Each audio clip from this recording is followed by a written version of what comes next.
বিকেলে যা টুকটাক কাজবাজ থাকে সমস্ত কিছু কমপ্লিট করে চলে এসেছি ঠাকুরঘরে সন্ধ্যা দেবো বলে। আর জানো তো বিয়ের আগে না কখনো তো আমি পুজো দিতাম না, আর আমাকে দিতে বললেও আমি কখনো পুজো দিতাম না।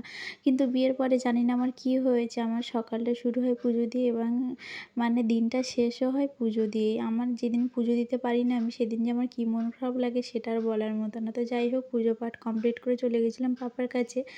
ওকে একটু খাওয়ানোর ছিল, ওষুধও দেওয়ার ছিল, তো গিয়ে দেখছি ও ঘুমাচ্ছে, তাই জন্য আবার চলে এসেছি। এসে ভাতটা বসিয়ে দিয়েছি। তারপরে কিছুক্ষণ বসেই ছিলাম ঘরে। তারপরে 9:30টার দিকে উঠে রাজাকে একটা মাছ ভেজে দিয়েছি আর আমার জন্য করে নিয়েছি রুটি, কারণ রাজা না একদম ঝোলের মাছটা খেতে চায় না। তো তারপরে ভাত, রুটি সমস্ত কিছু ঘরে নিয়ে চলে এসেছি। এসে দেখছি যে রাজা এখানে ডিম নিয়ে এসেছিলো।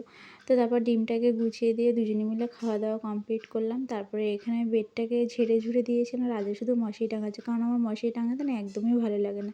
আর এই হলো আমার যুদ্ধ শুরু। দেখেছো, ওকে ঘুম পাড়ানোর চেষ্টা করছি কিন্তু ও কিছুতেই ঘুমাবে না, কিছুতেই ঘুমাবে না।